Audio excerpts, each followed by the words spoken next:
Yeah, so I'm Robert. I'm going to talk a little bit about benchmarking. Over the last couple of days, we heard that we basically need to measure to figure out how fast it is, and basically every talk showed some sort of benchmark. But currently, we don't really have anything that is standard 4D to benchmark. And a while back, I sort of had the feeling that I needed to benchmark something, and as most programmers do, we create a library for that. And that's basically done like the major task, and I forgot what I actually wanted to benchmark. So this is what I think should go in some way or the other into Phobos, as we don't have anything to benchmark. And also, I think this can be sort of used to actually benchmark all of Phobos, but we come to that later. So what's the basic idea? We have a nice function here, is prime, and it takes an int and returns a bool. And I hope I implemented is prime correctly. It's definitely not fast, but I think it's correct. Please be silent if I'm wrong, because that would be embarrassing. So the idea is I create a benchmark object, as you can see on line 27, and I basically just provide which function I want to have. And then I call execute, and then I print it to std out. That's it. Everything else is managed inside. What we do inside is basically generate random data, start a timer, call is prime, get back the output, pass the output to a function that is called do not optimize away, as we yesterday saw. Optimizers are very smart, and if we don't pass it to this magic function, the complete function call gets optimized away, and everything that is left over is like the call to start timer and then the call to stop timer. And then this function is called multiple times, always with random data, and then we simply print out the results. I'm going to show the printing later. Just because of time, I'm just going to continue. There are multiple things to do. We can also pass delegates. Just have a delegate, same setup, set up a benchmark object, pass the delegate, execute, and print it out. Not just to the console, but also I created a GNU-plot data printer, because I think GNU-plot is a nice format to create graphs from, and pretty pictures with nice colors are always pretty. So what if we have two functions we want to benchmark, hopefully, and also with the same data? Just create our two functions, create a benchmark object where you pass both functions, and then call execute.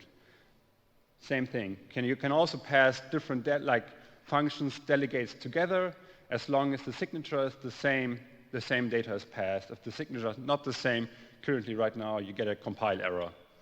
Haven't really figured out a nice way to make that pretty, but I mean, if it doesn't compile and you see that sort of, I can't pass an int to a string function, I guess all here get what's wrong. The next thing is, maybe I want to test my function not like 2,000 times as is the default, but 100 times. I can sort of provide an object with options listed here, maybe a custom name, how many rounds it should be run maximal, or what's like the maximum time I want to run the benchmark, and also a seed for the random number generator. I can simply create this object and pass it to execute. Nothing changed, basically.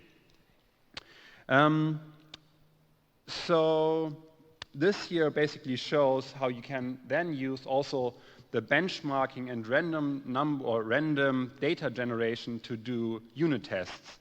There's like a couple of years back, somebody in the Haskell community created something like quick check or quick fix. I always forget which one it is. But basically the idea is, if you take random data, throw it against your API, and see what happens, you will find a lot of corner cases you didn't think of.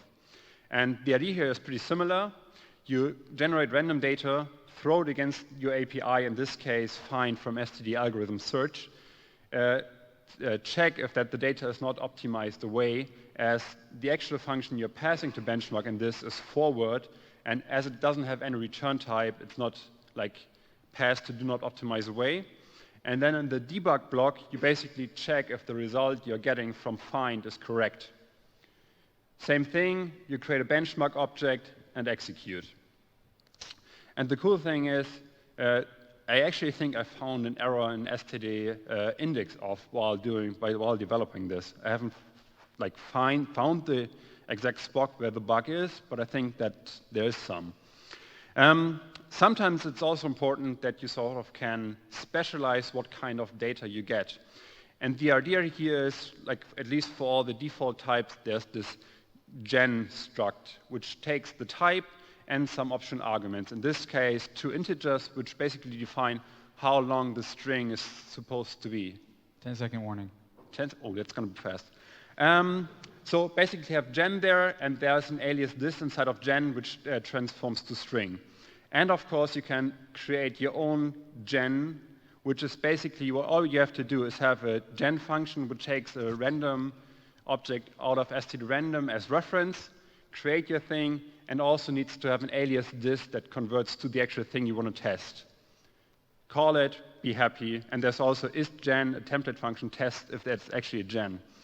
And my hope, what we can actually do with this is write benchmarks for basically every function in Phobos, create a script that builds like a nightly version of Phobos, run this on a stable machine, create pictures with it with GNU-plot, have it on the web page, repeat, go to 4, and then basically look down on every language that doesn't benchmark their functions on a regular basis.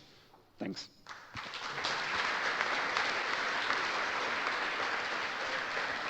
Questions? Sorry to embarrass you, but you did get your prime function wrong. Shit.